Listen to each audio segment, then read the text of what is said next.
tema Programa del Partido Liberal Mexicano. Programa del Partido Liberal Mexicano. México necesita tres grandes virtudes para ser un país fuerte: riqueza, justicia e ilustración.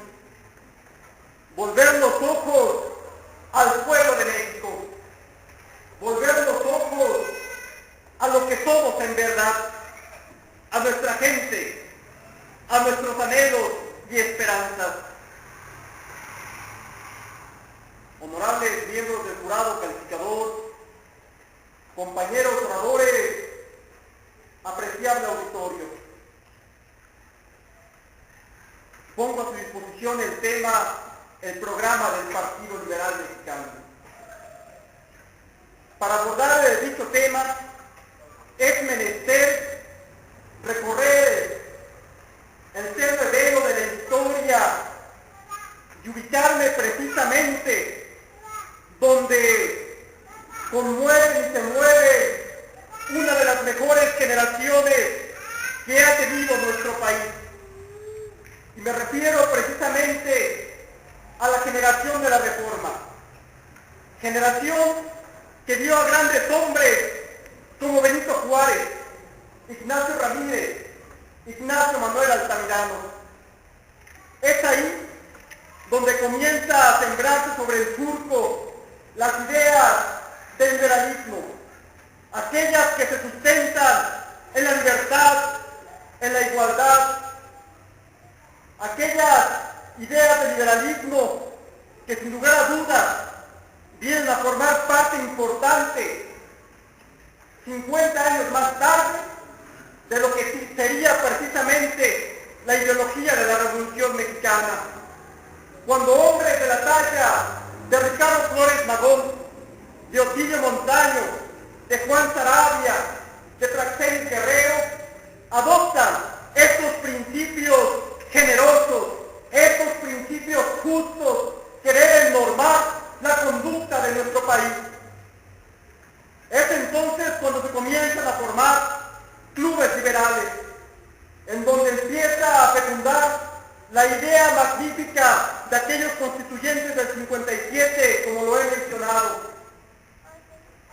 Es entonces cuando después de ser únicamente clubes liberales, dan un paso adelante, comienzan ya la lucha en la carrera política con tal de desterrar y con tal de quitar del poder a Porfirio Díaz.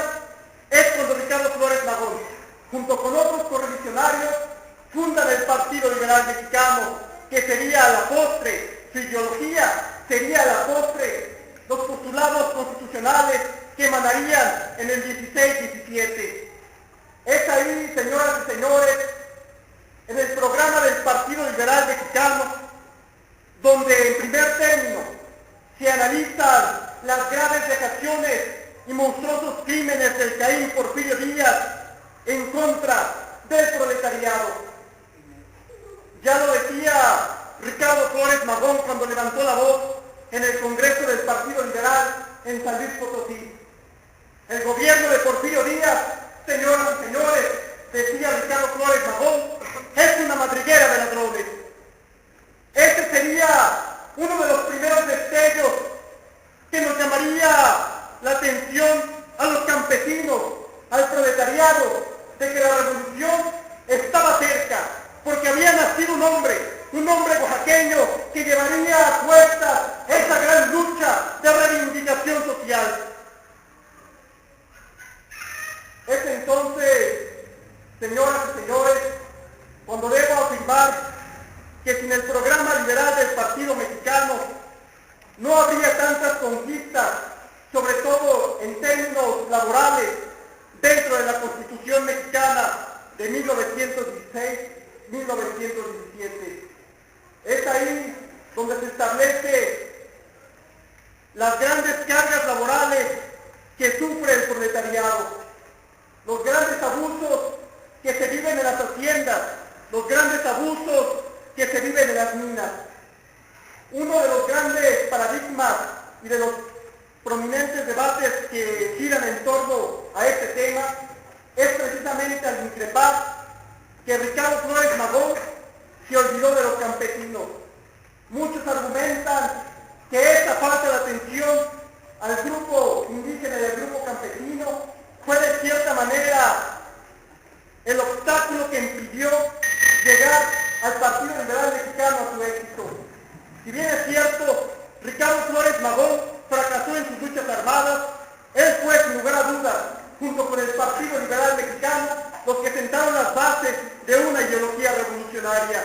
Es el programa del Partido Liberal Mexicano que sostiene grandes principios laborales, los que hoy en día deben estar vigentes.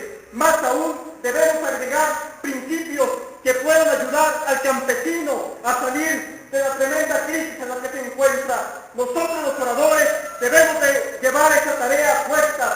Nosotros debemos de cargar como si fuéramos titanes aquel mundo de la revolución que quedó inconcluso. Si encontramos un jirón de injusticia, si encontramos un jirón de pobreza en nuestra nación, eso significa que la revolución no ha terminado. Eso significa que la revolución mexicana debe continuar y debe seguir luchando. Tal vez ya no desde las trincheras con las armas, sino con las plumas y con los libros. Por eso, amigos oradores, estimado auditorio, yo los convoco a que luchemos por nuestra patria, porque ya lo decía Ricardo Flores Magón, es grande el mexicano cuando lucha por su libertad, es grande el mexicano cuando derrumba bajo una tormenta de guíjaros la altura altanera de la lóndiga